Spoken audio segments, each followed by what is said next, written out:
The Tabernacle SDA Adventist Church began to put on a Juneteenth program celebrating the freedom of slaves.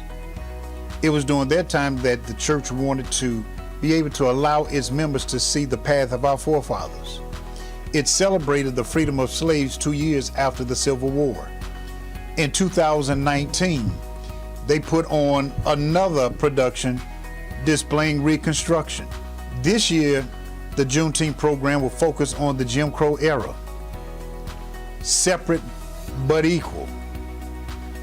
What a fitting time for, after the death of George Floyd, 8 minutes and 46 seconds, how it is that we can be able to celebrate both successes and failures. As we look around the world in which we live now, we can see that protests are taking place all around the world, where now the Black Lives Matter movement has taken root, and people now are beginning to shout with one voice, Black lives do matter. But we're going back to the Jim Crow era to see from whence we've been able to come. So sit back, relax, enjoy the production of the Jim Crow era and be able to see how God has blessed us to come a mighty long way. No,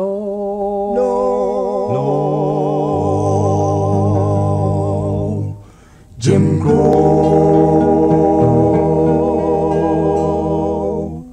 in heaven. No, Jim Crow. Jim Crow was the name of the racial social system which operated primarily but not exclusively in southern states between 1877 and the mid-1960s. Jim Crow was more than a series of rigid anti-black laws. It was a way of life. Under Jim Crow, African Americans were relegated to the status of second-class citizens. Many Christian ministers and theologians taught that whites were the chosen people, blacks were cursed to be servants, and God supported racial segregation. Craniologists, eugenicists, phrenologists, and social Darwinists at every educational level reinforced the belief that blacks were innately, intellectually, and culturally inferior to whites. Pro-segregation politicians gave eloquent speeches on the great dangers of integration, the mongrelization of the white race. Newspaper and magazine writers routinely referred to blacks as niggers, coons, and darkies. And worse, their articles reinforced anti-black stereotypes. Even children's games portrayed blacks as inferior beings. All major societal institutions reflected and supported the oppression of blacks. Well, a picture of heaven came in my view.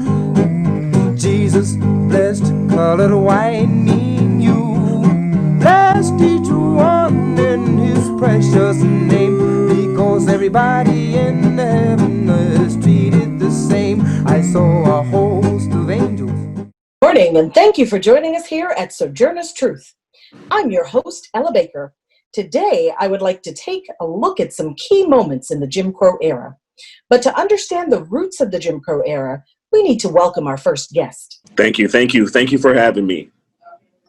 Let's start at the beginning. Can you tell us about your trip on June 7th, 1892? Wow. There's a lot I can say about that day.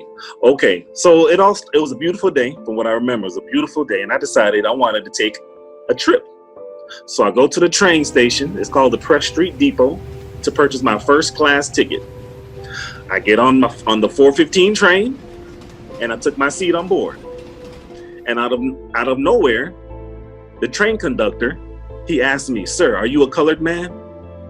Now by this time, the train had already started moving. We were already moving, okay? So he asked me if I'm a colored man, and I say yes. And you can take a wild guess. He said I had to go to the colored train because the trains have different cars. So I had to go to the colored car. Now, mind you, this is 1892. Slavery passed a while ago. So we shouldn't be at this point right now. So in my mind, I was mind boggled why he's asking me to move to the colored train. So I refused. I refused to move. So the conductor, he went up to the train engineer, and they stopped the train and went back to the train station. And guess what they did? They got a detective to come and try and get me off to move to the colored train. And I still did not move. I stood my ground. They physically had to force me off that train, and they booked me in the 5th precinct. So, what did you do when you were taken forcibly off a train that you paid a ticket for, and you were rightfully able to take that trip? When they forced you off with that detective, what did you do? How did you react? So there were a number of things went through my mind. You know, I could have gotten physical, real mad, because they forced me off the train. But you know what? I was upset. But I decided I wanted to hit them where it really hurts. So I took them to court. And it took me about 4 years, and we got all the way to the Supreme Court in 4 years. And what did the Supreme Court rule? Now, unfortunately, after 4 years of deliberations and back and forth, they did not vote in my favor. Can you believe that? They said that separate but equal did in fact still exist. So even though this fight was lost, I hope this won't be the last conversation that this situation comes up. And hopefully in the future, we will be equal and not separate. Well, thank you, Mr. Plessy, for helping us understand the roots of this tragedy. As the phrase separate but equal took hold in America early in the 20th century, there were Black people who wanted to claim the promises of Reconstruction and vote as their God-given rights. Mr. Plessy, we thank you for your taking the fight all the way up to the Supreme Court. May things change to the point where we are indeed equal and no longer separate. Thank you so much for having me. Oh, pass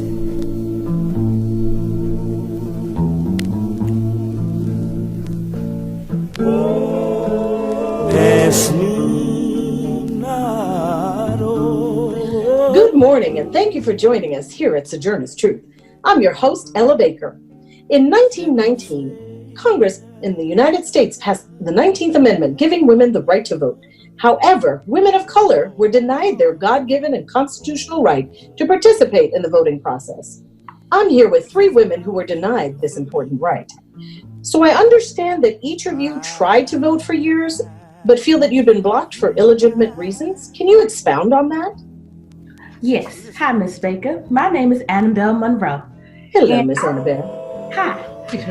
I was so excited to be one of the first peoples in my family to go and vote. And I heard that you had to take a test in order to read and write, prove that you can read and write so you could go ahead and vote. And I knew I was going to pass because my mom had been teaching me and my brother Bobby since we was 5 how to read and write. But when I got to the testing center to sit down and take my test, I couldn't believe the questions. They were so confusing. I mean, one of the questions says, can you spell backwards forwards? And I didn't understand if that meant to spell forwards backwards. I mean, it was just so confusing. I really think if you don't have proper education, you're not going to be able to pass this test. But you know what? I'm going to take this test again and again until I pass, because I know one day I'm going to be able to vote. I get you, Miss Annabelle. Well, Miss Baker, my name is Miss Catherine Jenkins. Okay, so I'll be honest. First time I went to go vote, that line was so long, I couldn't wait. I had to go home because I had to cook for my brothers and my sisters. So I made sure the second time that I went that I gave myself enough time. And then there was this literacy test. It's just like Miss Annabelle said. Those questions were so confusing, I failed again. So the last time I just went to go vote, which was just a few weeks ago, I went and then they said I had to pay a poll tax. After giving myself the time that I needed to go vote and making sure that I passed the literacy test, who has another $1.50 to pay? I already had to pay for my voter's ID. All I know is I will go again next time we have to vote. I'm gonna make sure I have my $1.50, make sure I give myself the time to vote, and make sure I pass that literacy test. These people won't stop me from voting. I will vote. Now let me tell you, my name is Willa Ann Jones, the granddaughter of Willa Jones, a Civil War veteran. Now, they have something called the grandfather clause, and it exempts me, a descendant of a war veteran, to go ahead and vote. Now, I didn't have to go ahead and take any tests, and I didn't have to go ahead and pay any tolls. So I took my paperwork and I went down to the polls and I was going to vote. Now let me tell you, when I got there, the white man, he looked at me and he said, "Was your grandfather a slave?" And I said, "Yeah." He said, "Well, let me see them papers." He took my papers and stamped rejected. He said, "Your grandfather was a slave, so you're not able to vote." So just like you guys, one day, I'm going to vote. So let me understand this. Because they gave you some sort of test that was not just simple reading or math, but was sort of a confusing test with confusing questions, you weren't able to vote. And then in your case, even with that, you were unable to pay a tax or a particular amount of money for something that is a right and should be offered freely. And then you were unable to vote because your grandfather was a slave, even though he was a Civil War veteran. And typically those individuals after the Civil War were freed. I'm really confused. This is just unbelievable. Yet here we are. Ladies, I thank you for trying. And I hope that each of you sees a day when you're able to have the opportunity to vote and make it count. At this point, we're going to take a break. If I was you tonight. Americans fell in love with the idea of the road trip in the mid-20th century. A growing middle class meant more people had cars and jobs with paid vacation time. And a newly built interstate highway system meant the country was accessible to a big part of the population for the first time. The open road indicated freedom, and traveling by car reflected Americans' image of themselves, self-sufficient, curious, and spontaneous. It was a way for families to spend time together and see the expansive country they called home, to experience America's cultural and natural diversity. Through the 1950s and 60s, the highway became the most common way for American families to travel.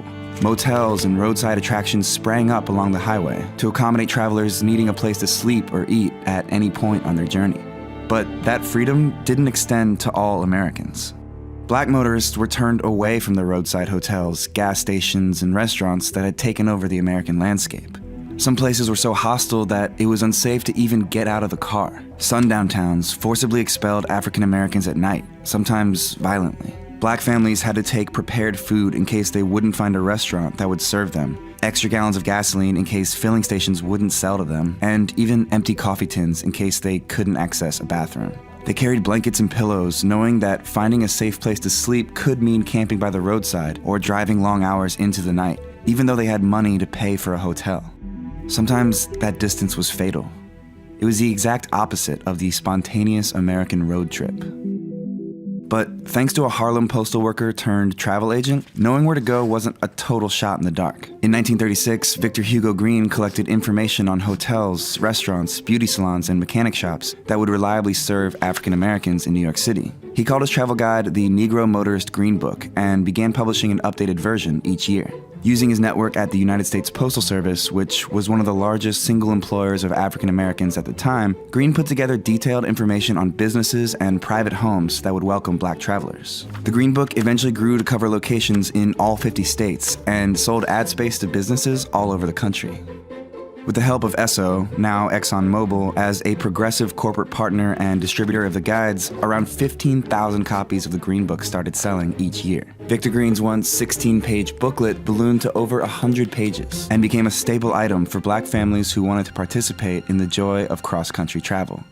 And it turns out that iconic image of the open road, of freedom and family values, would become an anchor in the civil rights movement. Dr. Martin Luther King even mentions it in his I Have a Dream speech. We can never be satisfied as long as our bodies, heavy with the fatigue of travel, cannot gain lodging in the motels of the highways and the hotels of the cities. The Civil Rights Act ended legal segregation in 1964, and just 2 years later, the Green Book went out of print. It had become obsolete. And as the road cut through the broad plains, you felt the tremendous space all around you, the country rolling out to the horizon, and you rolling with it. It was beautiful, and you sort of sensed the real meaning behind the word freedom.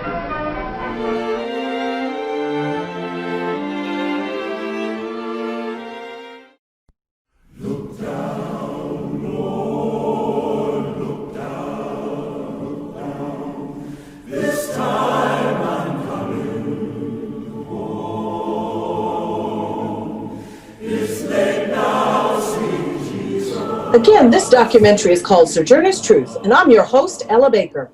Joining me now are 3 massacre survivors, 2 from Tulsa, Oklahoma, and 1 from Rosewood, Florida. Before we begin, I'd like to thank you in advance for your willingness to open up and speak about this tragic incident. In Tulsa, Oklahoma, this event occurred on May 31st to June 1st in 1921. And with us today is John and Mavis Sutherland. Can you tell us in your own words, Mr. and Mrs. Sutherland, what started this incident?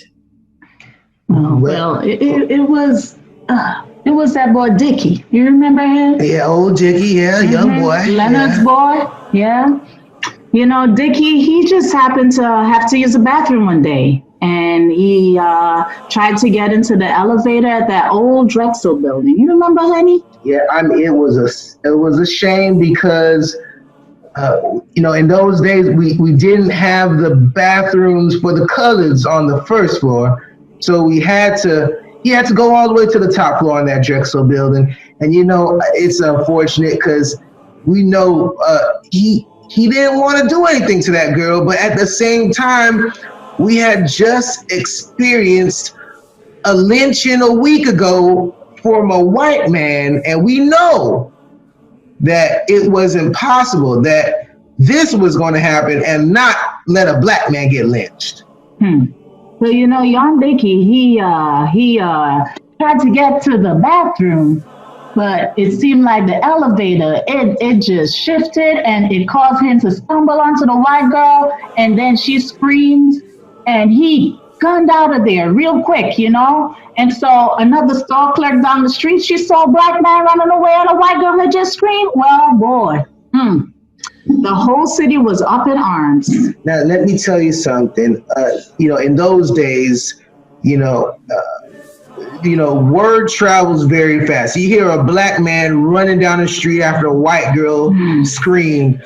The rumor mill was going crazy, and we had heard 7 different variations from that into time of the incident until 10 o'clock that night. We tried to do whatever we could to quell it, but our cousins, our white cousins, they just weren't going to let it go down. Yeah. So what happened to the affluent Greenwood district of Tulsa, Oklahoma, which was once touted by Booker T. Washington as the Black Wall Street, is that a young man was trying to go to the bathroom, went into an elevator, and then all of a sudden happened to bump into a white young lady who happened to scream. Yeah. And then he ran out of there. And can you lead us up to what events occurred after that encounter where the rumor mill got started? Well, that clerk, she called the police up and she reported the incident. And soon after, they arrested young Dickie. His father ran down to our house and was like, Mavis, John, they got Dickie. And they took him into a jail cell. And rumors started going around that they were going to lynch him. So a lot of us rounded each other up, and all the men went down to the jail house, Now, I was one of those 75 men that went to provide my support. The mob was just too large. I mean, we did what we could to help the guard stop the mob from trying to lynch Dickie, but as the night grew, we had people from not only the surrounding Tulsa neighborhoods, but even far reaching out, an hour away. We even had some people from Oklahoma City reports that had come to lend their support in the lynching of Dickie. So we tried our best, but it was a lot. It was a lot of people. So did they lynch Dickie? And then what transpired after Dickie? So they didn't lynch Dickie, but the tensions were high. And a shot rang out in the crowd, and that's when gunfire started being exchanged. and it turned into a riot. Everybody just went crazy. People started shooting and fighting, and it turned into looting. Next thing you know, flying, shooting bullets all over the place. Lord, I was so afraid for my John. how were you able to escape?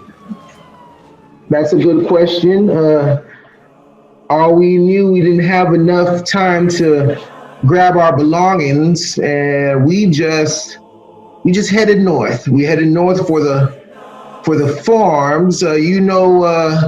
Greenwood is right there, just north of downtown. So to run anywhere else would be just running into the mob. So we got our stuff. Mavis and I, we just grabbed whatever we can. She still had on her gown from the night, and we just ran. We ran.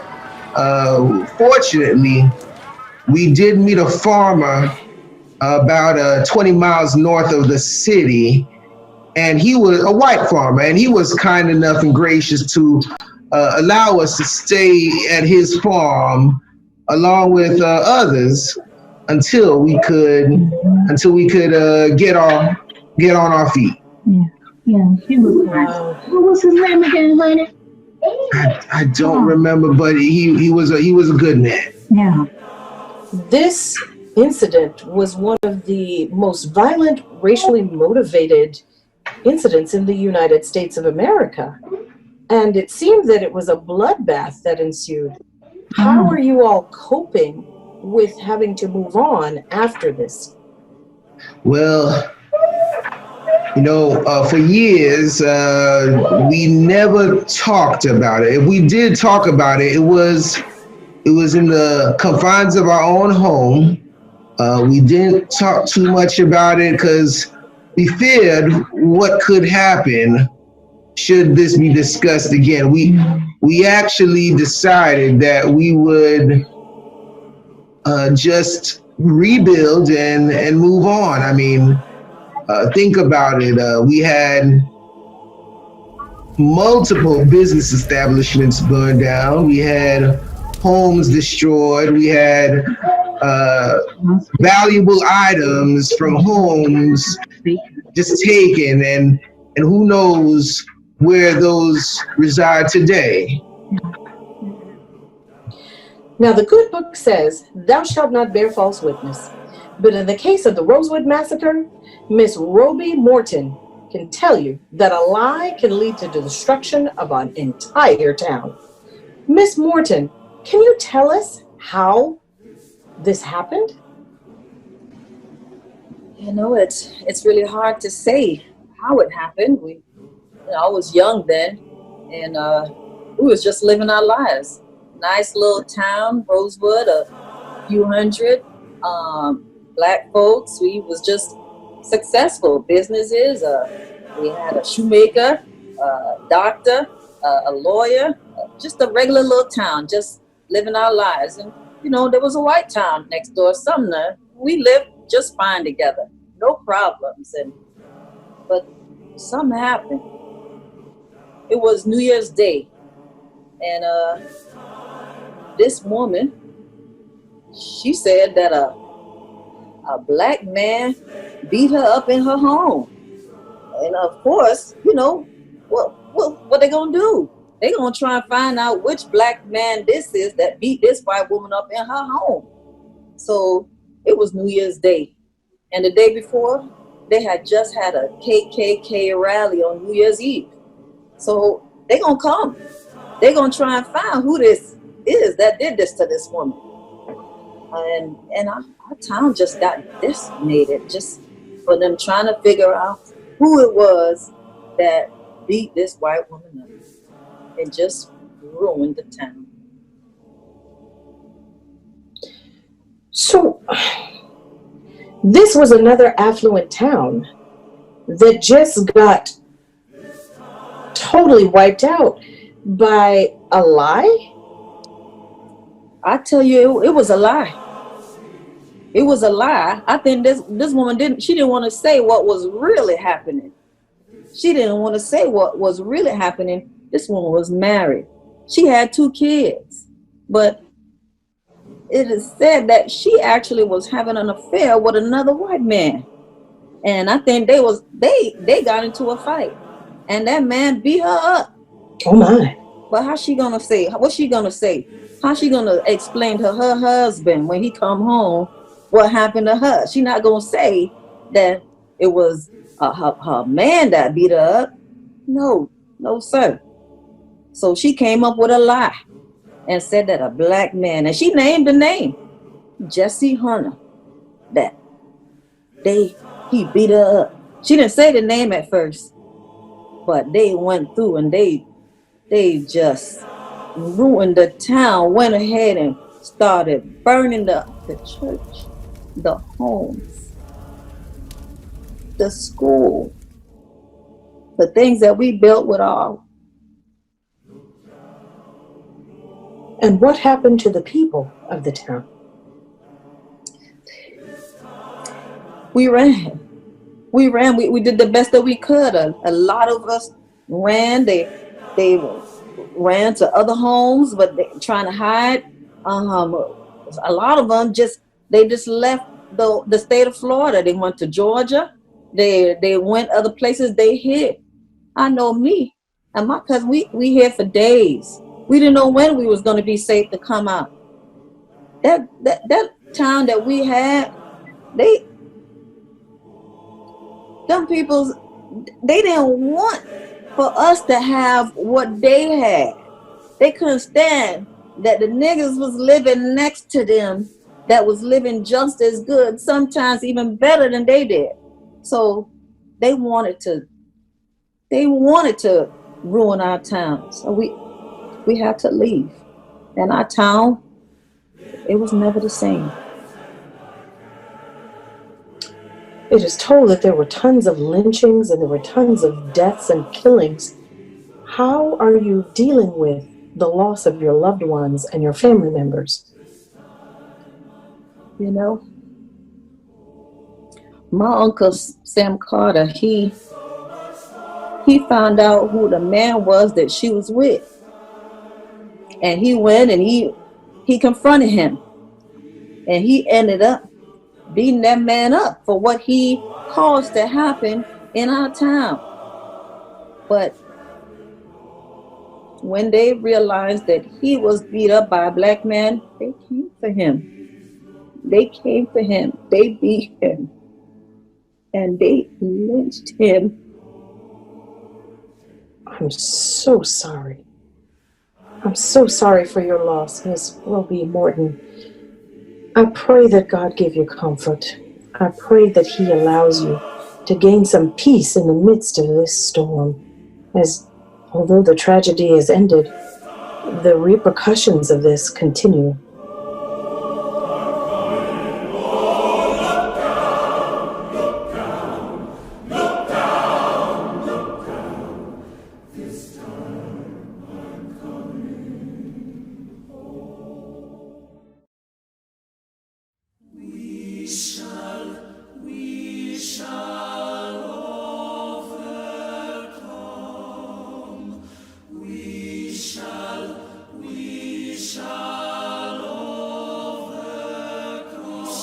Again, we would like to thank our guests so far for helping us to understand that we've come a long way, but we still have so much further to go.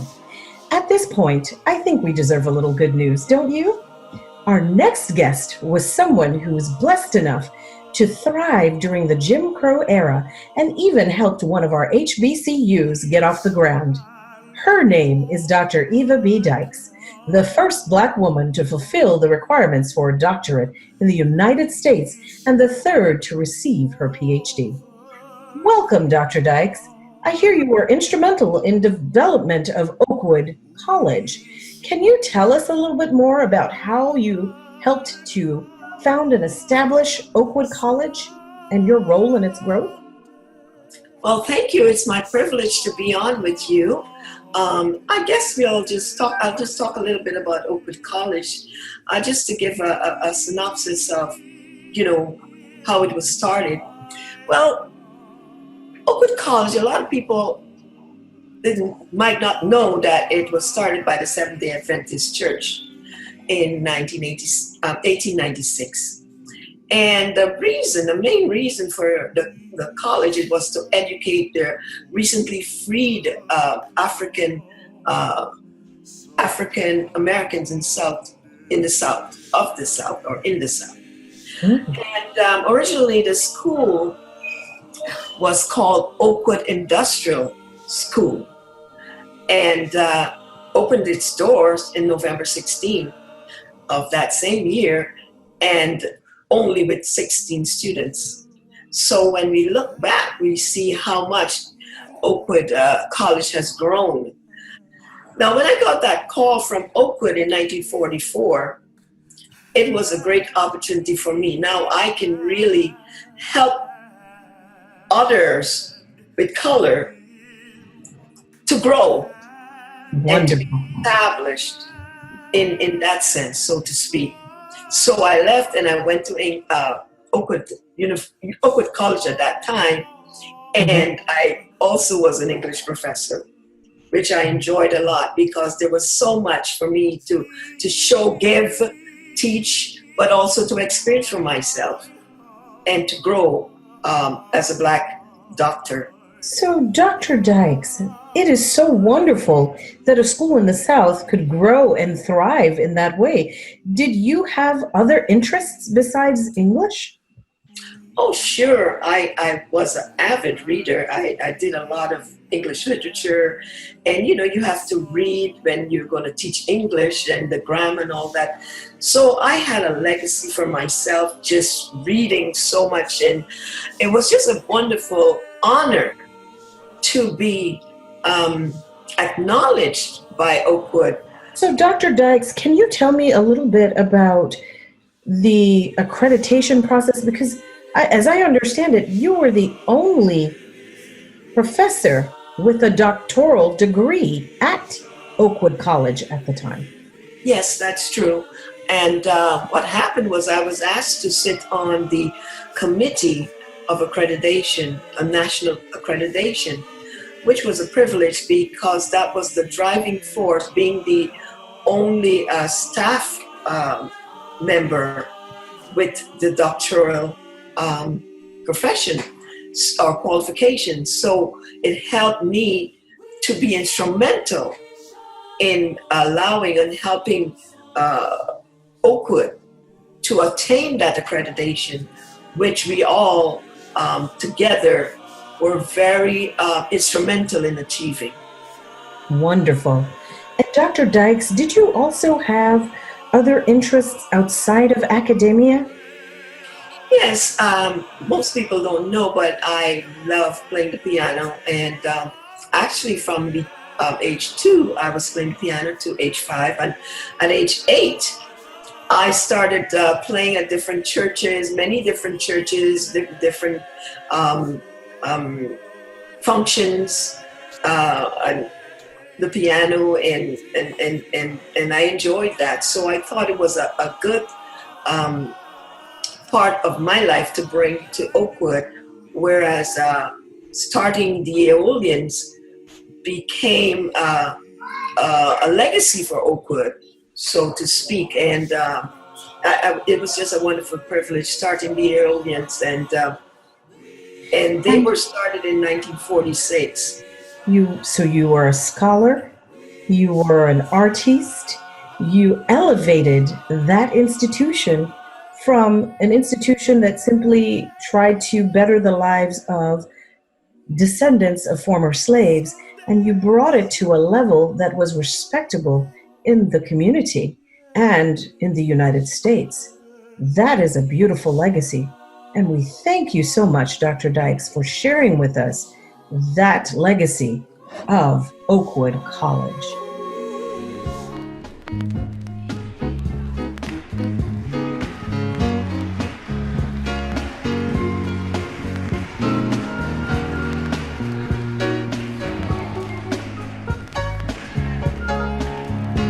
And as we come to our next guest, I don't throw the word hero around very often, though all my guests today are heroes. This man battled the Nazis in World War II as well as segregated Air Force and his country at home. Please welcome Tuskegee Airman Charles McGee. Thank you for joining us, sir.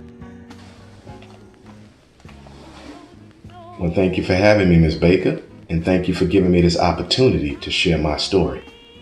So many of us are proud of the concept of Black pilots as a unit fighting for our country, but can you tell us what it was like to train? Were they supportive? Well, as you might imagine, the concept of Black pilots was not something that was widely popular in the United States at the time. And for the most part, up until this point, Blacks were denied the opportunity to become pilots. So when that opportunity did present itself, it came with a caveat. The military basically said that without Black mechanics, there can be no Black pilots. Because as you might know, in those days, the military, just like the rest of American society, was segregated. So when the ad came out, I remember my ROTC instructor recommended that I apply to be a pilot and not a mechanic. And it turns out that he was absolutely right, because I took the test and I was able to pass it with flying colors. Eventually, the United States government built a $4 million facility in Tuskegee to train us in Alabama. So I remember being there on that facility, and the first day I got there, I felt in awe. I wasn't intimidated per se, but I did feel a great sense of pride and accomplishment. And you asked if they were supportive. I have to be honest, I expected the white trainers to be condescending and to be disrespectful to us, but for the most part, they were quite professional. And they held us to the same exact standards that they had held their white trainees to. Wonderful. So did your own people treat you any better when you were fighting a common enemy? Well, eventually, after all our training, we were deployed to Europe in January of 1944. And when we first got there, they assigned us to patrol and reconnaissance duties. But eventually, after suffering heavy losses of bombers to German fighter planes, we were tapped along with 3 other fighter squadrons to provide escort to our bomber planes. And if you know anything about the military, the bombers in those days were the main way in which we were able to attack our enemies from the air. Essentially, the big giant bombers would fly over the target, and they would drop these massive bombs and destroy whatever the target was. So like I said, we were tapped to provide escort duties. And in the end, our reputation became one of excellence, because of the many escort missions we flew, we lost very few bomber planes. And did the sentiment in the U.S. Air Force change towards the Tuskegee Airmen when they saw what your squadron could do? Absolutely, without a doubt. There came a time when the bomber pilots would actually request us, the Red Tails, specifically to provide them escort protection. And many of them didn't even know we were Black. Now, would that have changed whether they would have requested us or not? I don't think so, because I think I hope that they would value living over their racial prejudices. Now, when we got back home to the States after the war, honestly, we still faced a lot of discriminations and a lot of the prejudices that we had left when we went over to fight in Europe. However, we know that we had made an indelible mark on American society, and we helped to progress the narrative and push the talk of civil rights and equal rights to the point where President Truman in 1948 signed an executive order forever desegregating the military. Thank you so much for joining us, Tuskegee Airman Charles McGee of the U.S. Air Force. We thank you for your service to our country. We thank you for your service to the community, and we really recognize you as a true American hero. Thanks again for being with us. Southern trees bear strange fruit, As inspirational as Charles McGee and the Tuskegee Airmen are, there are some people who are no longer here to tell their stories. We could not speak to this young man, so on his behalf, his mother, Miss Mamie Till, is here to tell the story of her son, Emmett Till. Please welcome Miss Mamie Till. Thank you for having me. Miss Mamie, can you take us through the journey of what occurred for your son? Can you tell us the story of your son? I know it's difficult and it takes an incredible amount of courage to be here on his behalf and speak on his behalf. But please, in your own words, tell us his story. So Emmett, still to you, but Bobo to us in the family. He was about 5'4", a bit stocky. He was very cheerful, funny, responsible child. Just to tell you how responsible he was, I would do 12-hour shifts every day. And I remember when he was 10 years old, he told me, "Mama, if you go to work and get money, he'll take care of everything." And I just remember him cleaning, doing laundry, and even cooking. When he turned 13, he would help me pay the bills. I even had trouble sometimes going downtown Chicago, but he would take the money, he would take care of the gas, groceries, even the telephone bill. And I just remember thinking, giving a child his age $100, please don't lose it. But he followed all my instructions and literally took care of everything. When he was 5, he got polio. He did recover, except for the studying. So with that, I noticed that as he memorized things, he would mimic it pretty well. So I thought that would be helpful to have him do that to build his confidence. And every time he would stutter, I would tell him whistle and then say the word.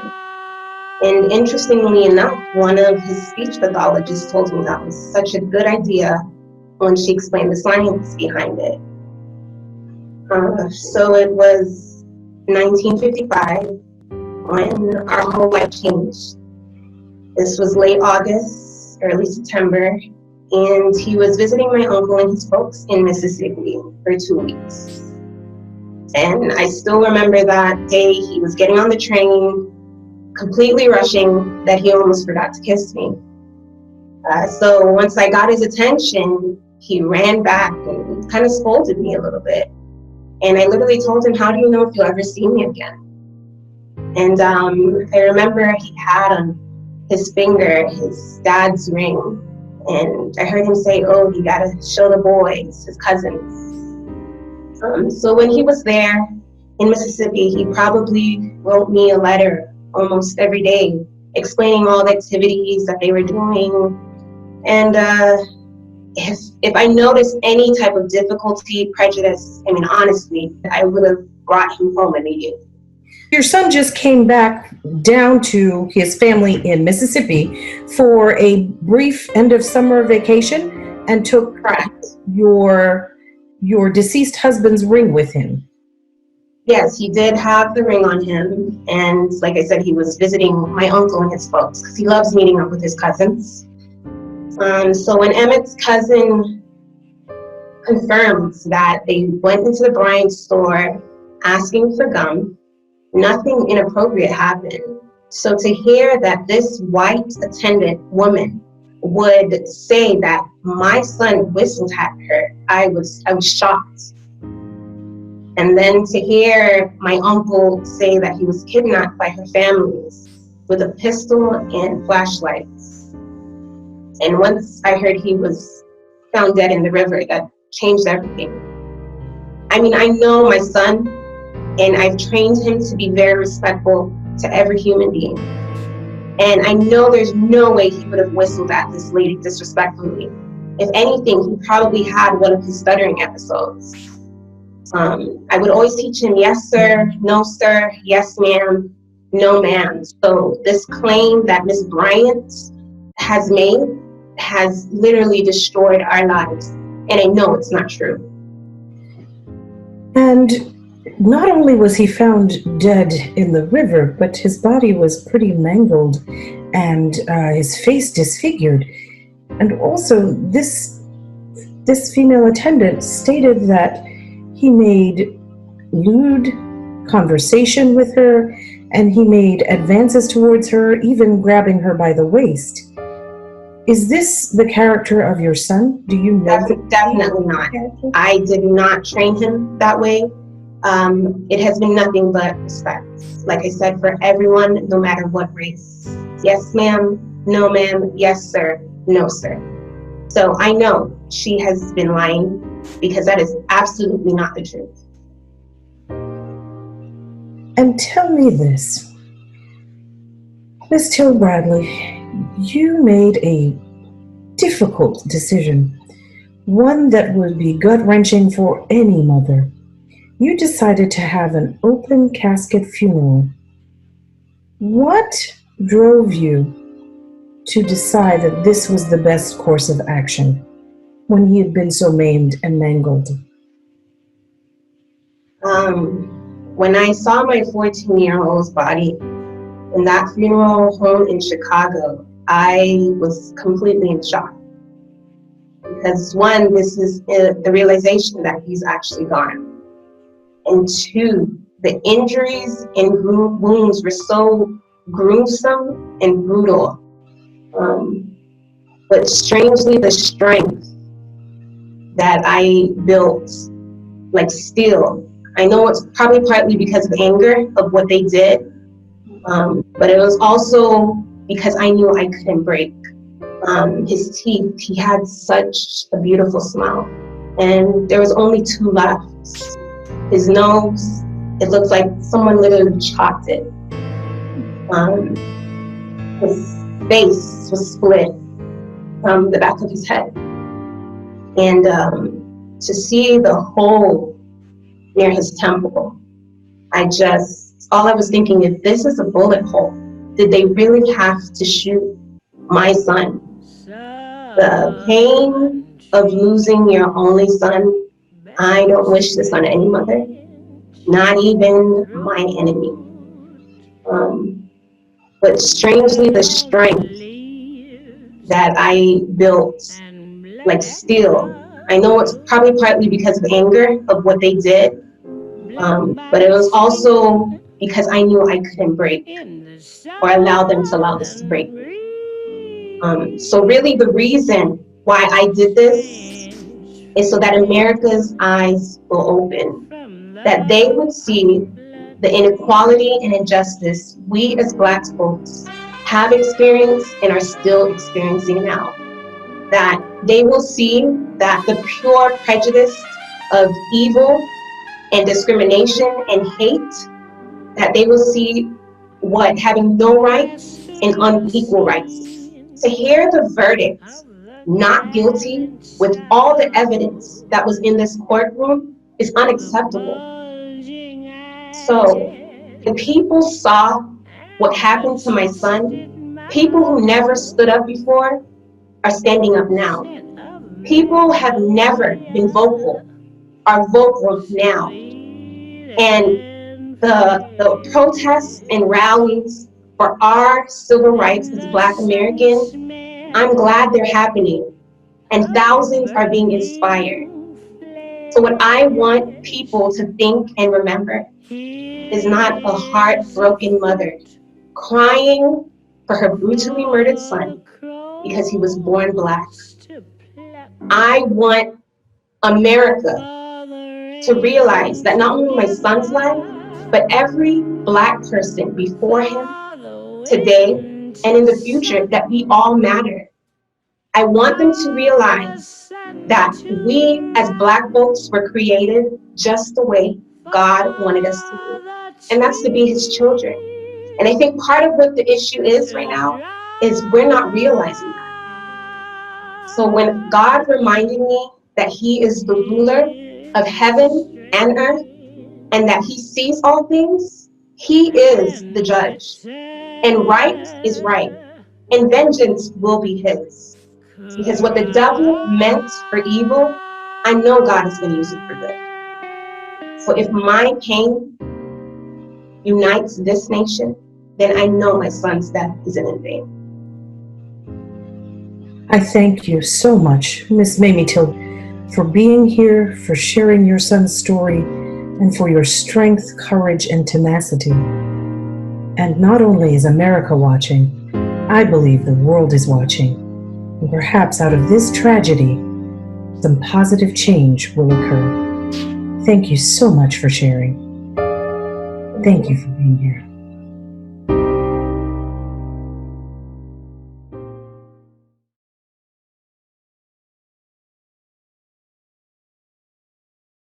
I don't feel no way.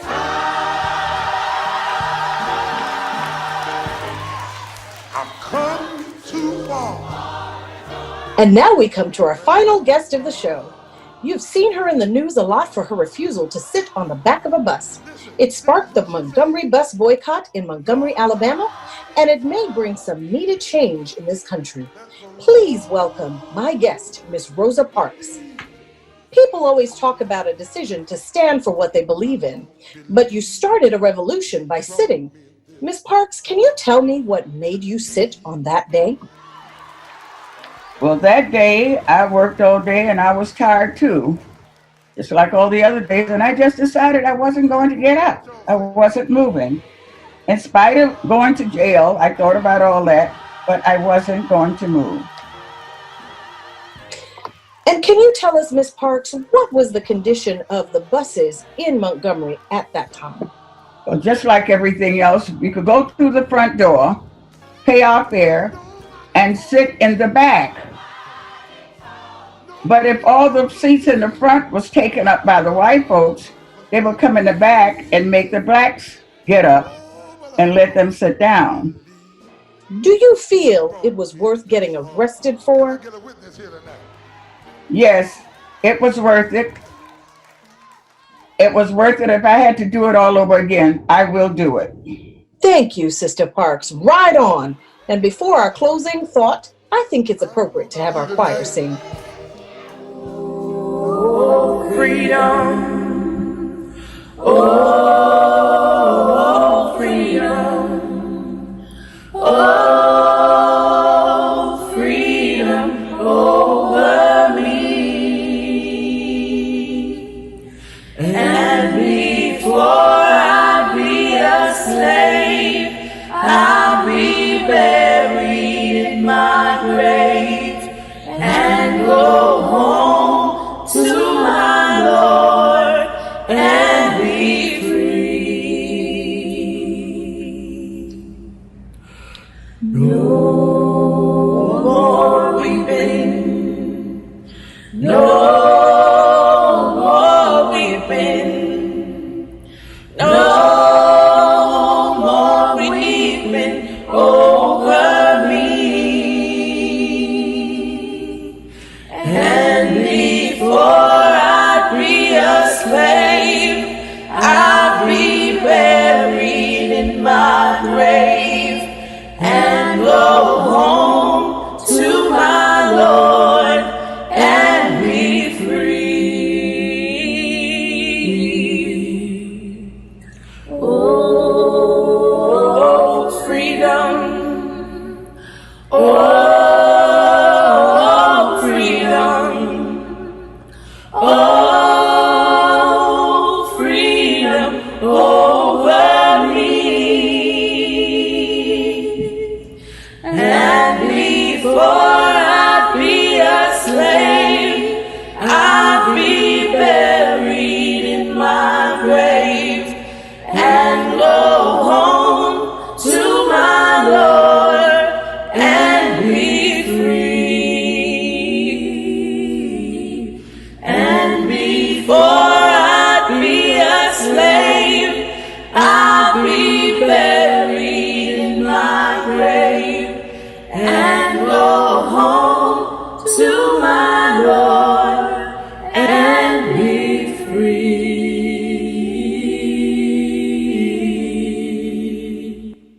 I'm tasked with the awesome opportunity to understand, or to help you understand, Jim Crow. Jim Crow laws. What are Jim Crow laws? And does it affect me today, or was it just something in the past? Do I realize that back then, Jim Crow laws were put in order to make sure that I stayed in my place? You know, when I look at these laws, I recognize that they're local laws that enforce racial segregation in the southern United States. And all were enacted in the late 19th and early 20th centuries by white Democratic dominated state legislators to disenfranchise and remove political and economic gains made by blacks during the Reconstruction period. I need you to know that after slavery, that blacks were making some steps, but those kind of steps were happening too quickly, and some laws had to be put in place in the South, and some laws had to be put in place to make sure that you would have boundaries around you. Jim Crow laws began in 1877 when the Supreme Court ruled that states couldn't prohibit segregation on common modes of transportation such as trains and streetcars and riverboats. But then later in 1883, the Supreme Court overturned specific laws of civil rights, saying that now we can be separate but equal. Separate but equal when God made everyone equal. Separate but equal. We're equal, but then we're separate. That means they separate us from what's good, or separate us from what can make us great. Separate us from schools. Separate us from churches. Separate us from libraries. Separate us from the movie halls. Separate us in such a way where only white people can wash their clothes at a certain place, or only certain people were able to get a job in certain places. We couldn't watch movies together. No, we had our own theater while other people were able to drink from fountains, and we had our own fountains to drink from. Separate but equal.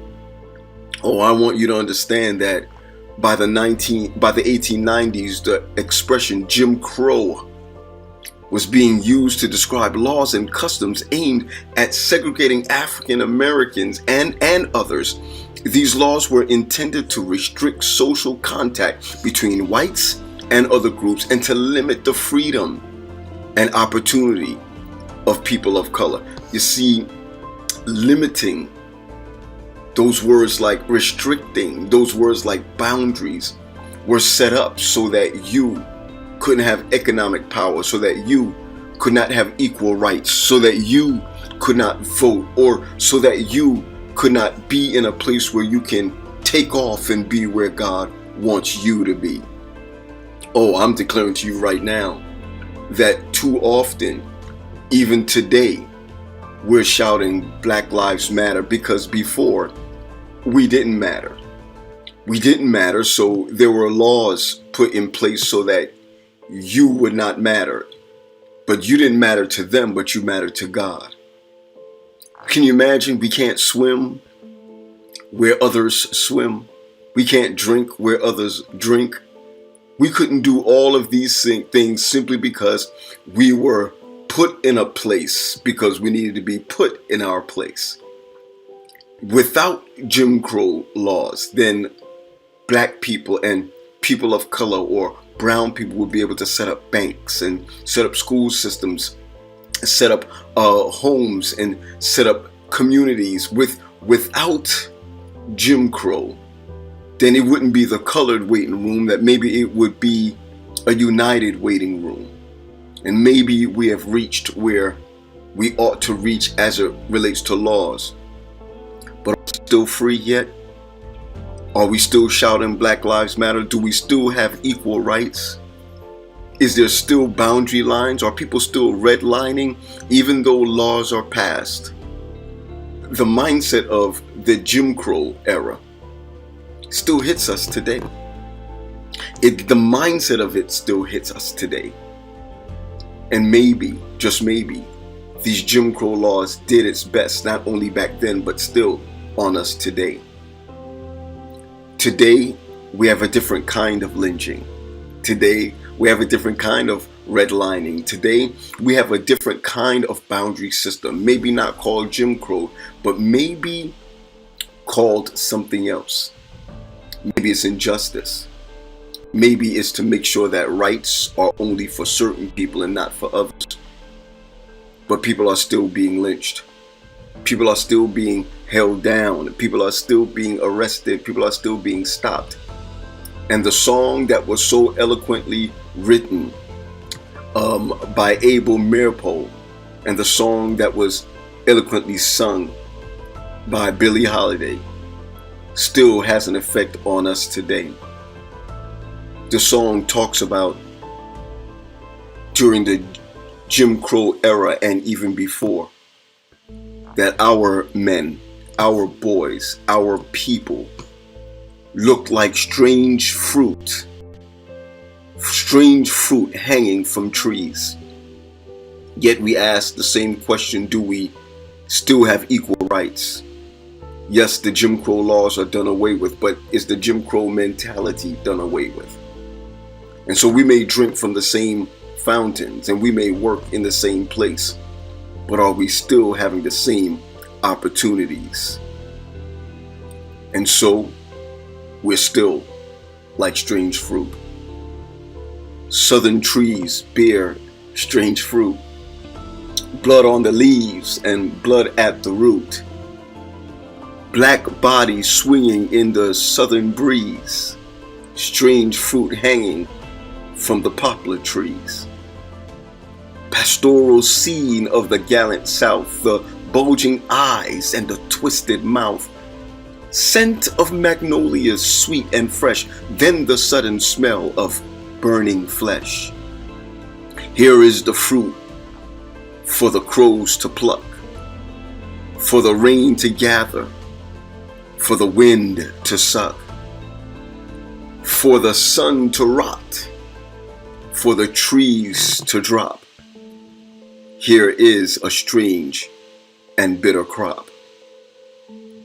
We are being lynched, but make sure your minds are not lynched. We're being educated, but still, sometimes we're stuck in that educational system. We may not wash. We may be able to wash where they wash. But we've got to understand that even though the Jim Crow laws try to keep us in our place, what does God have to say? I take you to this text where God is expecting that even though they may do you harm and even though they may keep us in our place or try to keep us in our place is God's place. Micah 6 verse 8 says, what does the Lord require of thee? What does the Lord still want of us? What does the Lord require from everyone? Those who want the system, those who are hurt by the system. What does God want from us? Micah 6:8 tells us, what does the Lord require of you but to act justly, to love mercy, and to walk humbly with our God? He's asking us to act justly. He's asking us to love mercy. He's asking us to walk humbly with our God. And no matter how they try to keep us in bondage, and no matter how long they try to restrict us, we are still rising because God has given us the mindset and the opportunity to act justly, to love mercy, and to walk humbly with our God. No Jim Crow in heaven. There is no Jim Crow in the promised land. Oh, there is no Jim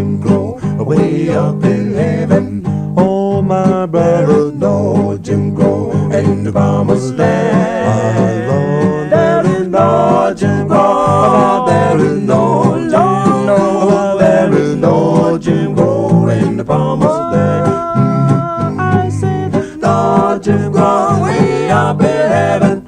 Oh, my brothers, Lord Jim Crow in the promised land. There is no Jim Crow, there is no, there is no Jim Crow in the promised land. Well, a picture of heaven came in my view. As I sit here and I think of how it was when I was younger, I remember going downtown with my grandmother to cash a MoneyGram. We had to leave Coconut Grove to go downtown to do it, right across from the courthouse. And when we got the MoneyGram changed, we went back to where they had Woolworth and Crest and 5 and 10 cent stores. Then we stopped in there, and they had water fountains there. One to the right, it said, across the top of it, it had a sign that said white. The one to the left, it said colored. Well, I was a little girl. I didn't pay no attention or know what they were talking about. So I stood up on the bench to where it said white, and I was drinking some water. My grandmother snatched me down from there so fast, it's a wonder she didn't pull my arm out of the socket. But there was a white man standing there, and he took me from my grandmother, and he said, don't do that to her.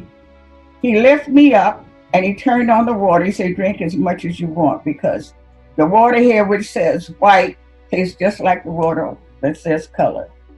But the difference was, there was a lot of people waiting to the colored line, and there was nobody at the white line. So I just got some water. Then too, if you was downtown Miami, and if you had to go to the bathroom, there was nowhere for you to go. If you was a long way from the courthouse, you just pray and hold it till you got to the courthouse, and you had to go down in the basement to use the bathroom. We could go in the stores to buy shoes, but we weren't able to try them on. And they would slip us, it being black, in the back of the store and let us try the shoes on. Because if the white people saw us put our foot in the shoe, they won't buy them. And it was just a trying time. Our young people today don't know just what we went through back in the day. Because I do remember, I went to the jailhouse twice. I was not locked up, but what some white women called me, I beat them up. And it took me and the white woman to the jailhouse. I talked to the desk sergeant, told him what had happened. So he told me, go on back to your job. The white ladies, I'm sure they let her go too, but twice I was taken to the jailhouse downtown Miami, but never was locked up. What did they call you? Well, I was working in the DuPont Plaza downtown Miami, and I was vacuuming the floor, and multi-rich people were coming in there, and I would be saying, be careful, don't trip over the cord. And one lady tripped over the cord and fell. And she started calling me all kind of names and telling me they should send me back to Africa to swing through the trees with the rest of the apes. And I took a broom I had and I beat her till they stopped me, and we both end up to the jailhouse. I told the desk sergeant what happened. He says, you told this lady that? She said, yes, she should be back in Africa. And I hit her again. Wow. And he told the police, take her back over to Lily James. That was the name of the boutique. Mm-hmm. And I didn't see that lady again. The second time I went, I was in South Miami on an Easter Sunday morning, taking my oldest child to see his grandmother in Richmond Heights. And it had been raining. And we waited for the rain. And when the bus did come, this white lady came by and she pushed me and my baby fell down in the mud. Oh, and his white suit.